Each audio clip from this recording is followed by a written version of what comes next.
Welcome to Meganet Gaming, and we're going to be taking a look at another free and open source shooter. And that game is Red Eclipse, which can be found at redeclipse.net. Red Eclipse is a total conversion of Cube 2. It's entirely free under the Creative Commons 3.0 license. The latest release is 1.6, which is the one under review, released December 21st, 2007. Uses the same engine as Sauerbraten, and the source code is freely available.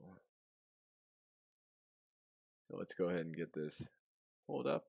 And we did review Sauerbraten before, and it scored quite well, cracking the B+ range. So it's be about a 4 out of 5.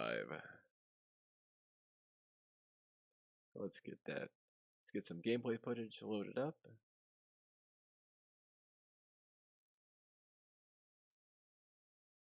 Warning.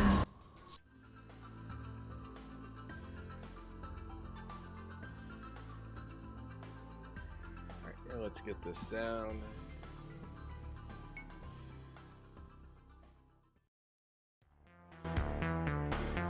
There we go.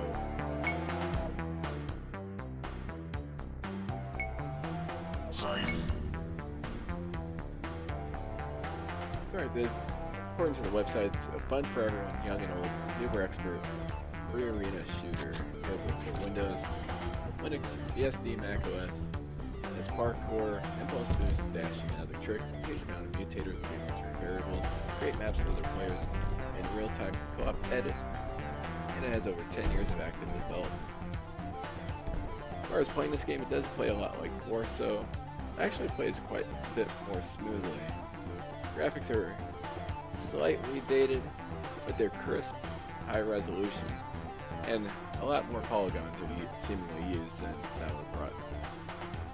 You have the parkour tricks, so you can do a lot of jumping, and that's a whole nother level of skill to the game. As far as the guns, you have a lot of the guns that are returning from Sauerbraten, but either reskinned or some are just all together. You start each map, you get to pick the first 2 guns you start, that's your loadout, as well as a lot of other cosmetic things you can choose. So let's get a list of weapons, take a look at them.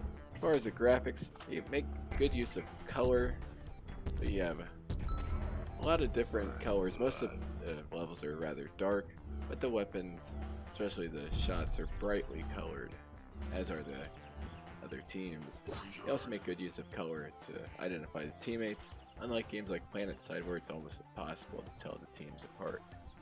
It's PlanetSide 2 specifically.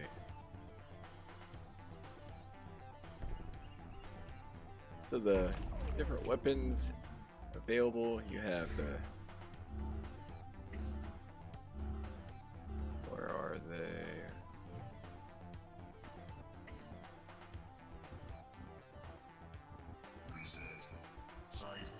let's go ahead and pull up the game again. The music is very well done. Actually quite good for the levels. The sound effects do have a bit of a pew pew style sound. They're not the best sound, nor are the weapons seemingly the most powerful. They are kind of weak as far as the feeling of them, which does hurt the gameplay a little bit. But you do get a lot of information, and you do have a lot of variables you can customize in this game. As far as a game where you can customize different settings of the game without having to go to the console or edit config files, this has the most impressive set of features directly editable from the menus I've ever seen in a game. And you can actually work together with somebody constructing a map together, testing it, without having to even quit the game. Perhaps you'll have to restart the server a time or two, but That's it. So it is in a lot of ways like first person shooter crossed with Minecraft. It's sour rotten, but a lot more refined.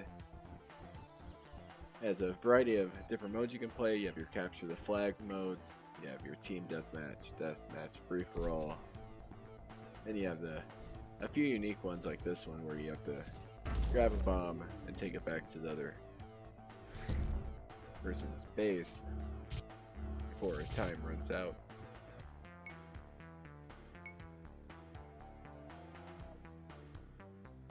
It does have a lot of little extras added that help with immersion.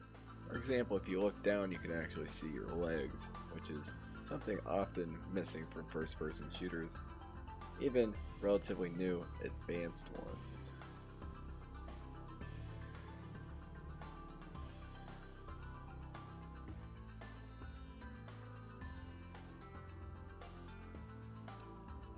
Let's get this loaded up.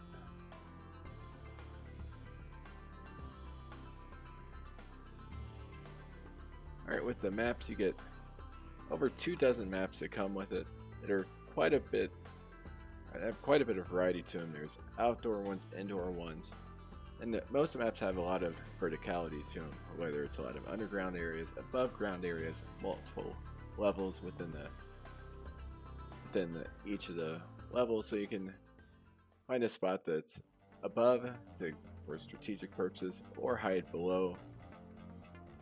And you really do have to look all around to see where your enemies are coming from instead of going through corridors and just looking straight ahead.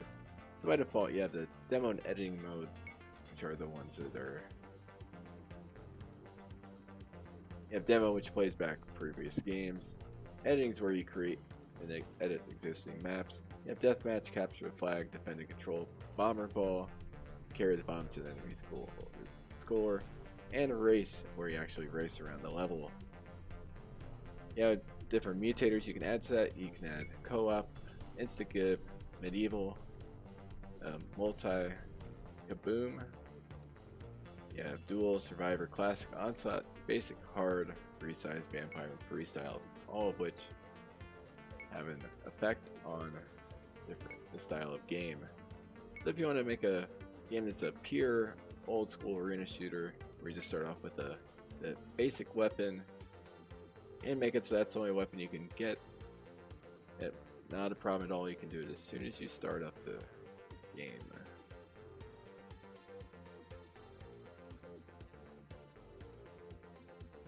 Let's go ahead and get this started up.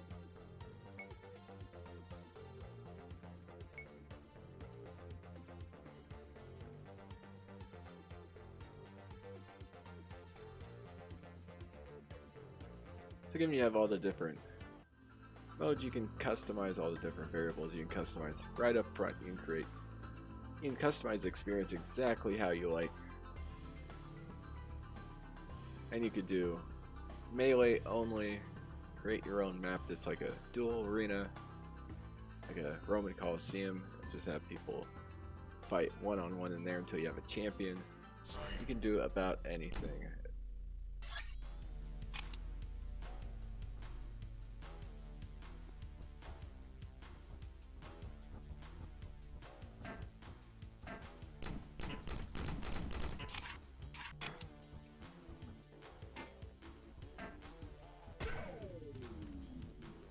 As far as weapons, you have your energy sword, super shotgun, submachine gun, flamethrower, plasma, conductor, electro zapper, and laser rifle. And some of the other modes have different weapons added. You can basically customize this game however you want. Now it is a bit difficult finding an active match at the moment, but there are lots of servers up and running that are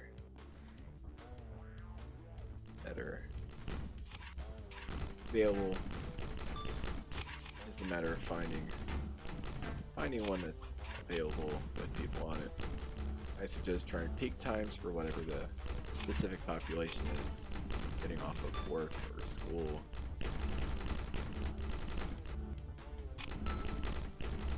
So as far as the game frame rate, ran perfectly smoothly.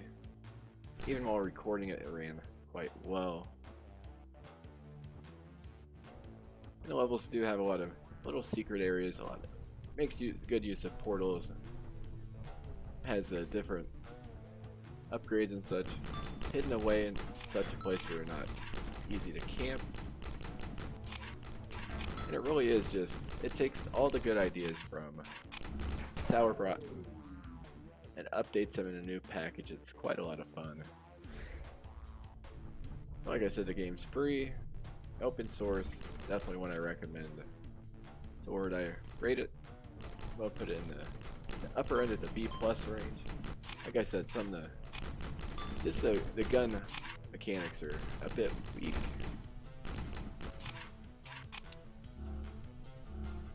And basically the gun mechanics are weak. There are some other general issues with where the feeling just isn't quite as impactful as it should be.